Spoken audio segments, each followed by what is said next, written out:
اور دوسری طرف توکل علی اللہ، وسائل و ذرائع میں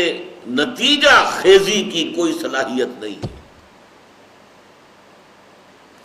جو بھی اشیاء ہیں ان میں جتنی پراپرٹیز ہیں ان کی، وہ اللہ کی عطا کردہ ہے، لیکن اللہ اشیاء کو پراپرٹیز عطا کرنے کے بعد خود پابند نہیں ہو گیا کہ اب کیا کروں، میں نے تو قانون بنا دیا، واٹر کیپس اٹس لیول، اب میں سمندر کو پھاڑ تو نہیں سکتا، موسیٰ اور ان کے ساتھیوں کو کیسے نجات دوں؟ نہیں، وہ قانون اللہ کی مرضی کے تابع، اللہ جب چاہے قانون توڑ دے، اس کا بنایا ہوا قانون ہے۔ واٹر کیپس اٹس سرفیس، پانی واقعتاً اپنی سطح برقرار رکھتا ہے، لیکن ایک مرتبہ ہوا ہے کہ عصائے موسوی کی ایک ضرب سے سمندر پھٹ گیا، فانفلق، ایسا پھٹا ہے، فکان کل فرقن کالطود العظیم، دونوں طرف جو ہے وہ بڑی چٹانوں کے مانند پانی کھڑا ہو گیا، اور حضرت موسیٰ اور ان کے ساتھی نکل گئے، بچ کر نکل گئے،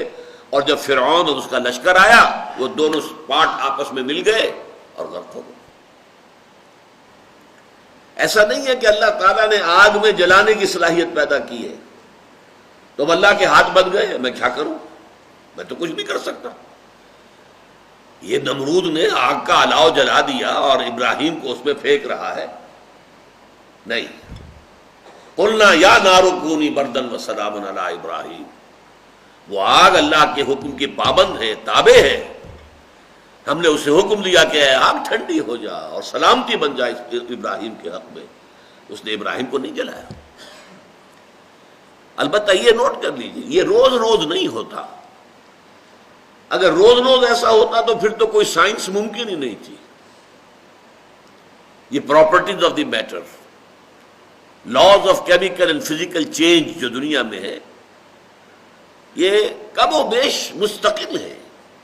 لیکن اللہ کا اختیار بہرحال ہے، جب چاہے جس قانون کو چاہے توڑ دے۔ اگر اللہ کا اختیار نہ رہے تو اللہ پھر علی کل شیء قدیر نہیں رہتا، پھر وہ معطل خدا ہے،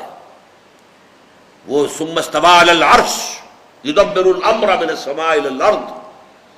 کہ وہ تخت حکومت پر متمکن ہے اور آسمان سے زمین کی طرف امر کی تدبیر کر رہا ہے، چلا رہا ہے اس کائنات کو بالفعل، پھر وہ بات نہیں رہتی، پھر معطل ہے خدا۔ یہ فلسفیوں کا تصور ہے خدا کے بارے میں کہ خدا کریٹر تو ہے، پیدا کیا ہے اس نے، لیکن کریٹ کرنے کے بعد اب وہ علیحدہ بیٹھا ہوا ہے، اسے اس کائنات کی ڈے ٹو ڈے ورکنگ سے کوئی تعلق نہیں۔ یہ تو جو اس نے سیٹ آف لاز بنا دیے ہیں، کیمیکل چینج، فزیکل چینج کے قوانین بنا دیے ہیں، اس کے تحت آپ سے آپ یہ کائنات چل رہی ہے۔ جیسے آپ دیکھتے ہیں کہ ایک فٹ بال کے کھلاڑی نے کک لگائی، اب وہ بال گئی، اب وہ جا رہی ہے، اب اس کھلاڑی کے اختیار میں نہیں ہے کہ روک لے اسے، وہ تو جائے گی، وہ تو زمین کی فرکشن ہے جو اسے روکے گی، اگر زمین میں فرکشن نہ ہو تو وہ رکے گی نہیں، وہ تو جاتی جائے گی۔ یہ معاملہ نہیں ہے، اللہ نے اس کائنات کو پیدا کیا اور پیدا کر کے وہ خود معطل ہو کر علیحدہ کہیں نہیں بیٹھ گیا ہے،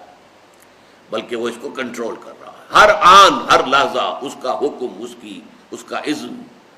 اس کی مشیت، اس کا فیصلہ نافذ العمل۔